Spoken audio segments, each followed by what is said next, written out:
বন্ধুসকল, দৈনিক আদা খোৱাটো শৰীৰৰ বাবে ভালনে? আমি বহুতে নাজানো আদা কিমান স্বাস্থ্যকৰ। প্ৰসিদ্ধ লেখক হোমেন বৰগোহাঁই ছাৰে সদায় আদাৰ উপকাৰিতাৰ কথা কৈছিল আৰু নিজেও ঘৰত বা আলহী ঘৰত খাবলৈ গ'লেও এডোখৰ আদা সদায় ভাতৰ লগত খাইছিল আৰু লগতে লৈ গৈছিল কেতিয়াবা। সেয়ে হয়তো তেওঁ সুস্থ দীৰ্ঘ জীৱনৰ ৰহস্য আছিল।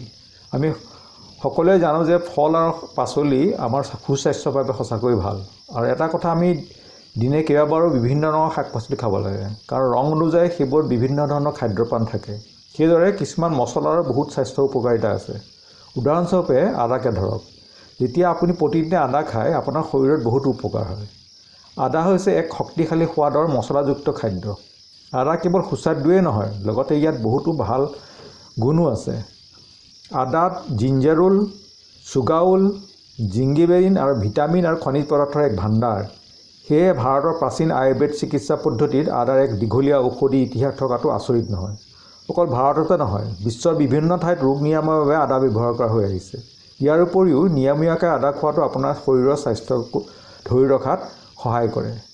আদাৰ ভাল গুণাগুণ কি বাৰু?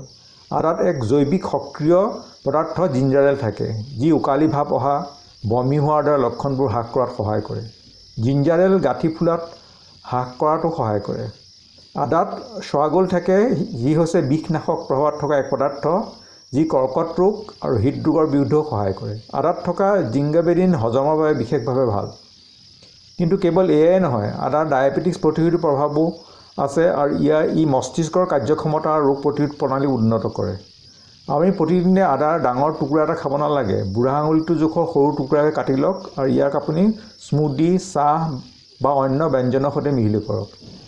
ই আপোনাৰ শৰীৰত কি উপকাৰ কৰিব পাৰে? প্ৰথম কথা, প্ৰদাহী প্ৰতিৰোধ। ই শৰীৰৰ প্ৰদাহ দ্ৰুতগতিত হ্ৰাস কৰে। ইয়াৰ কাৰণ হৈছে আদাৰ প্ৰদাহী প্ৰতিৰোধী প্ৰভাৱ। উকালি অহা নাইকিয়া হয়। আপুনি প্ৰায় ৰাতি বমি কৰে নেকি? যদি হয়, তেনেহ'লে প্ৰতিদিনে আদা খোৱাটো আপোনাক সহায় কৰিব।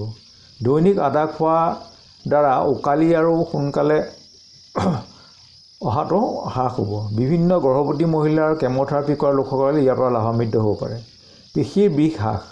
আপোনাৰ হাত ভৰিত পেশীৰ বিষ আছে নেকি? আদা খোৱাটো ইয়াৰ ওপৰত ভাল প্ৰভাৱ পেলাব পাৰে। দৈনিক আদা সেৱন কৰিলে লাহে লাহে বিষ হ্ৰাস হ'ব। অন্ত্ৰৰ চলাচল বৃদ্ধি কৰে। দৈনিক আদা খোৱাটোৱে আপোনাৰ অন্ত্ৰৰ কাৰ্যবোৰ নিয়মীয়াকৈ কৰাত যথেষ্ট ভাল কাম কৰে। আপুনি নিয়মীয়াকৈ কোষ্ঠকাঠিন্যত ভুগি আছে নেকি? তেতিয়া ই আপোনাক সহায় কৰিব পাৰে। ঋতুস্ৰাৱৰ বিষ। মাহটোৰ এটা সময়ত আপুনি নিৰন্তৰ বিষ হ'ব নেকি?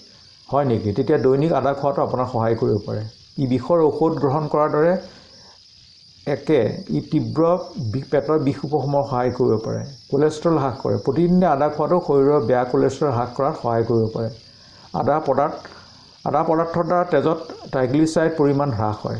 ৰোগ প্ৰতিৰোধ প্ৰণালী বৃদ্ধি কৰে। আদাত প্ৰদাহী প্ৰতিৰোধ গুণে ৰোগ প্ৰতিৰোধ প্ৰণালী বৃদ্ধি কৰে। আপুনি ইতিমধ্যে চৰ্দি, ভাইৰেলৰ দ্বাৰা প্ৰভাৱিত হৈছে নেকি? তেতিয়া আপোনাক দ্ৰুতভাৱে ই পুনৰুদ্ধাৰত সহায় কৰিব পাৰে। খালি বৃক্কৰ ৰোগ ভোগাসকলে, যাৰ EGFR নৰ্মেল নাই, সেইসকলে আদা দৈনিক খাব নালাগে।